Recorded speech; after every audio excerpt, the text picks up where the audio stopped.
If you've ever wanted something so badly you could taste it, and then the moment it arrived, you felt equal parts gratitude and sheer terror at the same time, keep watching. Because that's exactly where I'm sitting. And I think there's something here for the both of us. Stick with me. 257 applications, 14 months, and when that offer finally came through, when I saw the words, "Congratulations, you have been selected," I didn't jump up and down. I didn't call anybody. I sat down and stared at the computer screen in amazement and wonder. Because here's what nobody tells you about getting exactly what you prayed for. Now you actually have to leave.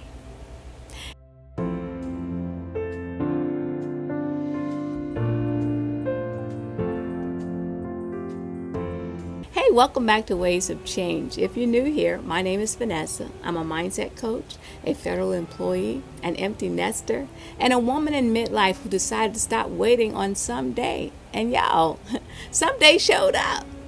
If you've been following the journey, you know I've been documenting my overseas job hunt. 14 months, 257 applications, sleepless nights wondering if I was chasing something that wasn't meant for me. And then a tentative job offer from Lonsdale Regional Medical Center in Germany came through. Now, I shared that news a couple of episodes back. You'll find it here or here. The celebration was real, but now the celebration is over and the work has started. And in this episode, I want to take you behind the curtain of what's actually happening right now. Not the highlight reel, not the polished version, the real stuff. I'm going to walk you through 3 things that have hit me square in the chest since that yes came through. Some of them are practical. One of them, this one, is something I'm still working through as I record this. So let me take you back to the moment when I received the offer.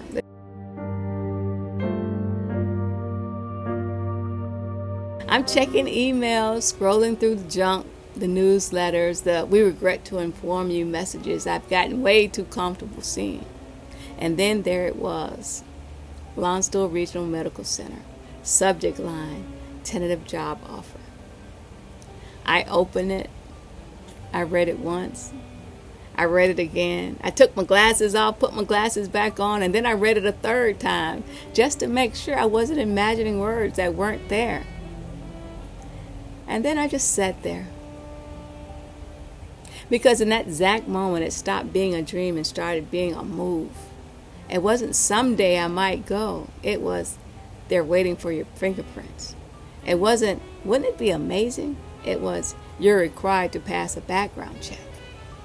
Think about that for a second. How many things have you prayed for, worked towards, visualized, but in the back of your mind kept at arm's length because they felt safely in the future? And then the future shows up at your front door and says, "I'm here. Are you ready?" I wasn't ready. Not completely. And I think that's the part we don't talk about enough. So here's what I realized. There's this space. I'm calling it the gap between getting the yes and actually going. And it's not a neat, tiny space. It's messy. It's joy and grief holding hands. It's excitement and anxiety sharing the same couch. It's believing this is the right move while also feeling the weight of everything you're about to leave. And I wasn't prepared for how those two things could exist in my body all at the same time. Over the next few minutes, I want to walk you through the 3 hardest things I've faced since that yes landed. Number 1 is about people. Number 2 is about the paperwork, and y'all know I have some things to say about that. And number three is the thing that keeps me up at night. It's the conversation I wasn't expecting to have with myself. And I think it might be the conversation some of you might need to have too. So let's go.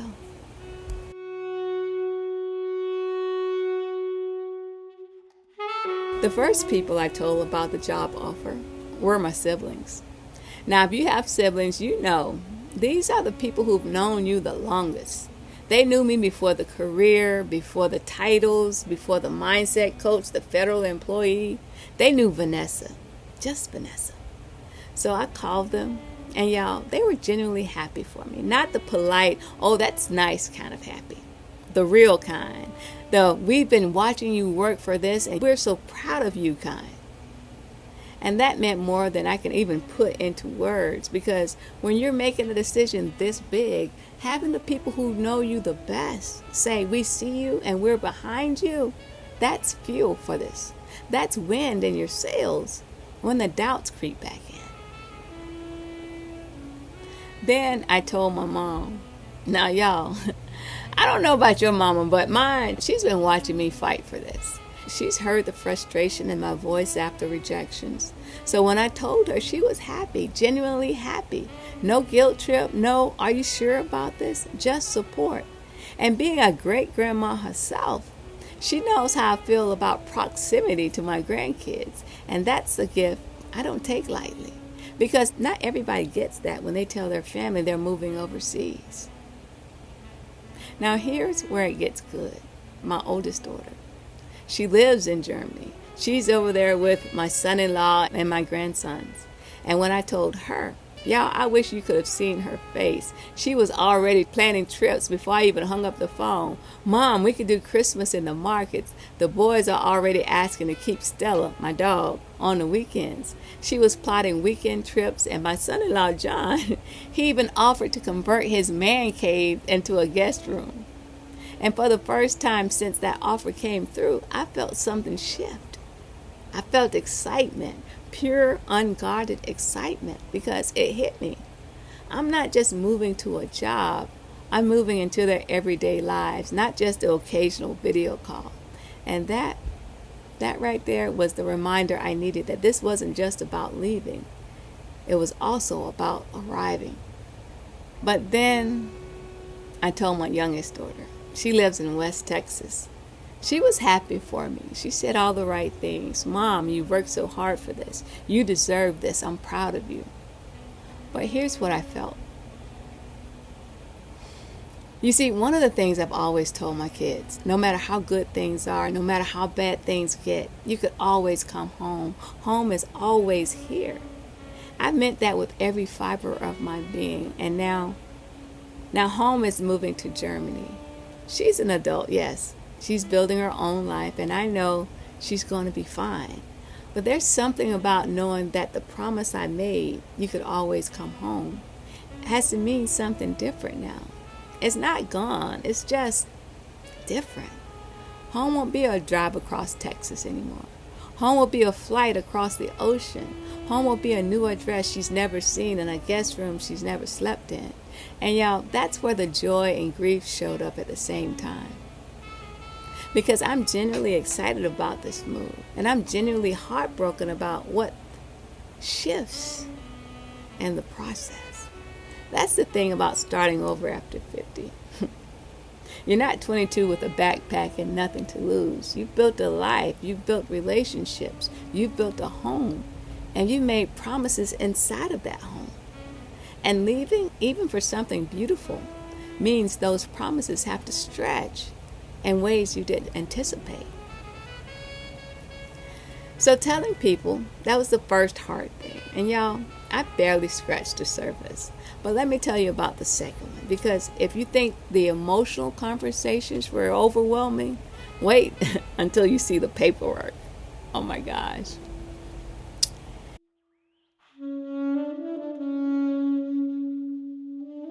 Here's what's on my plate right now. Fingerprints, drug screens, background checks, and not the quick kind, the federal government kind, where they want to know everything you've done since kindergarten. I'm studying for the German driver's license. Y'all, have you ever looked at a German traffic signs? I need a translator just for the road signs. And then there are forms for housing, forms for bank accounts, forms for forms I haven't even discovered yet. And then there's the stuff, the actual physical stuff.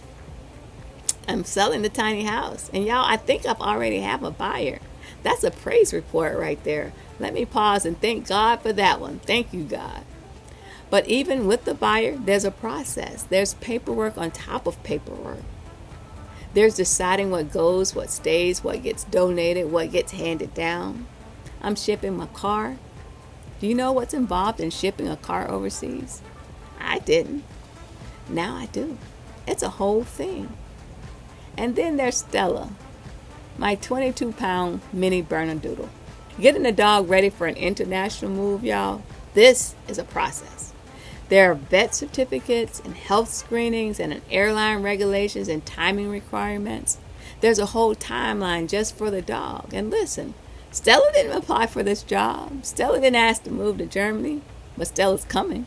And we're going to make sure she gets there safe and sound, because that's what you do for family. And she's a part of the family. And here's something else that I've noticed, y'all. Every single one of these tasks, the fingerprints, the background checks, the driver's license, the house sale, the car shipment, every one of them forces me to confront the same thing. This is actually happening. There's something about filling out the paperwork that makes a dream feel real, very real. There's something about listing your belongings for sale that turns "someday I'll move" into "I'm actually moving." And I think that's the hidden gift in the paperwork if you're willing to see it. Every form is a step forward. Every to-do list item checked off is one step closer to the door. The logistics, as overwhelming as they are, they're proof that you're not just dreaming anymore, you're doing. So if you're in your own waiting room right now, if you're praying for a yes that hasn't come yet, let me encourage you with this. The paperwork will come. The logistics will come. And when they do, don't resent them. Recognize them for what they are. They're evidence that your season is changing. But honestly, the people conversations were hard. The logistics were overwhelming. But neither of those are what kept me up at night. What keeps me up at night is something I can't fill out a form for. It's something I can't check off a to-do list. It's something I've been wrestling with long before the offer came. And now that it's here, the question is louder than ever. So let's take a few minutes to examine it.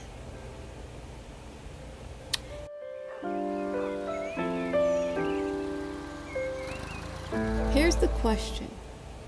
If I'm not a federal employee anymore, at least not in the same capacity, if I'm not in the same time zone as my family, if I'm starting over in a country where nobody knows my name or my history or my credentials, who I am, think about it. For decades, I've been defined by titles: employee, mother, provider, the one who handles things, the one you could count on, the one with a plan. I've worn those identities like a well-worn coat: comfortable, familiar, predictable. And now I'm about to step into a space where none of those titles transfer automatically. Nobody in Germany knows that I was the person who held things together. Nobody knows my work history, my reputation, my track record. My new boss may have an idea, but not fully. I'm walking in as a stranger. And y'all, that's kind of terrifying. But here's what I've come to believe, and I want you to really hear this. I'd rather struggle in a space that aligns with my vision than stay stuck in a space that only values my output. Let me say that again. I'd rather struggle in a space that aligns with my vision than stay stuck in a space that only values what I produce. For too long, I've let my work define my worth, my title define my identity, my productivity define my value. And somewhere along the way, I forgot that I am more than what I do. Starting over after 50 isn't just about changing your address. It's about shedding the version of yourself that was built to survive and stepping into the version that was meant to thrive. And y'all, that version of me, she's not fully formed yet. She's still becoming. She's still figuring out what she wants, what she values, what she's willing to fight for. But I can tell you this. She's braver than the old version. She's more honest. She's more willing to say, I don't know, and I need help, and this scares me, but I'm doing it anyway. So if you're still wondering who you are without the title, without the role, without the reputation, I want you to know you're not losing yourself. You're finding yourself. The self that was always there underneath all the layers of what everybody else needed you to be. And that brings me to the thing that has held me together through all of this. Because y'all know I can't have a conversation this deep without bringing it back to the one who started this whole thing.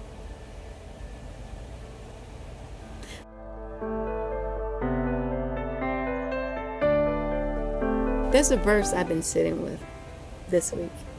2 Corinthians chapter 5, verse 17. And it says this: Therefore, if anyone is in Christ, the new creation has come. The old has gone. The new is here. The old has gone. The new is here. Yeah, I've read that verse dozens of times over the years. But I don't think I've ever understood it until now. Because here's what I'm learning. Becoming new isn't just a spiritual concept. It's a lived experience. It happens in your body. It happens in your decisions. It happens when you choose to leave what's familiar and step into what's faith. The old has gone. That doesn't mean the past is erased. It doesn't mean the relationships, the memories, the decades of work and love and sacrifices didn't matter.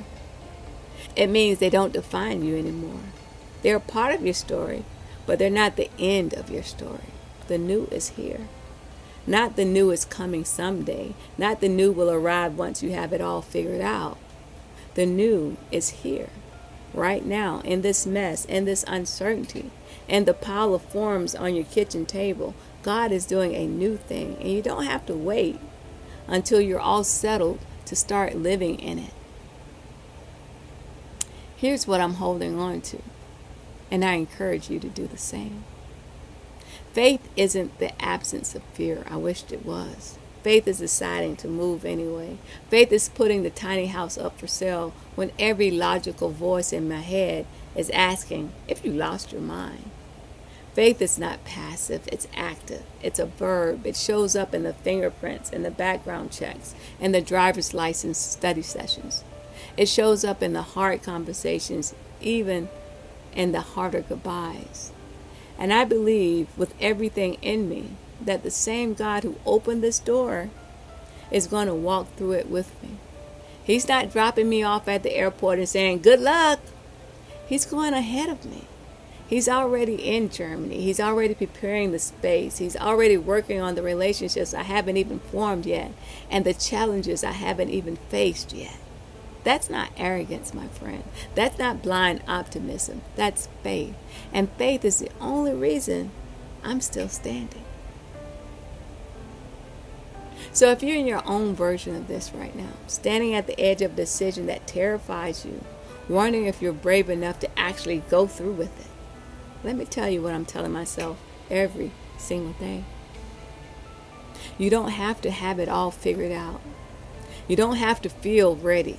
You don't have to wait until the fear disappears, because it probably won't. You just have to take the next step, and then the next one, and then the next one after that. And somewhere along the way, somewhere between the fingerprints and the goodbyes and the forms and the tears, you'll realize you're not who you used to be. The old has gone and the new is here, and it's beautiful. Even when it's hard, even when it's scary, even when you're not sure what the next chapter looks like, it's still beautiful because it's yours and because God wrote it.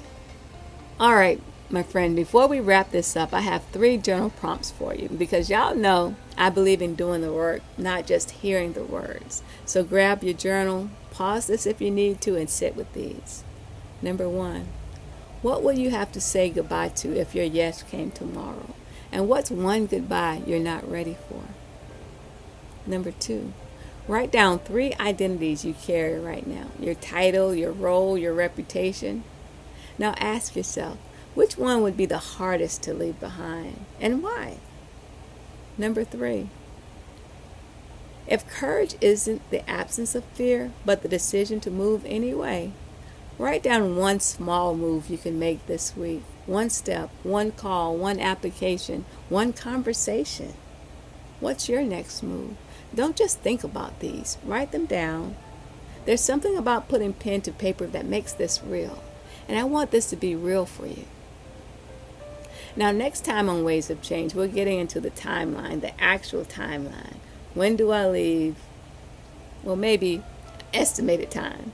What happens between now and Wheels Up? And what does the first week in Germany actually look like? I've been holding some things back, and in the next episode, I'm laying it all out. So make sure you hit that subscribe button because you don't want to miss that one. Before I go, leave a comment below and tell me, if you got the yes you've been waiting for tomorrow, what's the first thing you have to actually do about it? Who would you tell first? What would scare you the most? What would make it feel real for you? This isn't just my journey, it's ours. And when you share where you are, it reminds me why I'm doing this. So don't be shy. Drop that comment. Hey y'all, thanks for riding this wave with me. I know it's a lot, I know it's heavy, but we're doing this together, step by step, form by form, goodbye by goodbye. And on the other side of all of this is the life we've been praying for. I'm Vanessa, and this is Ways of Change. Remember, you're never too late, and your peace is never too far. Bye.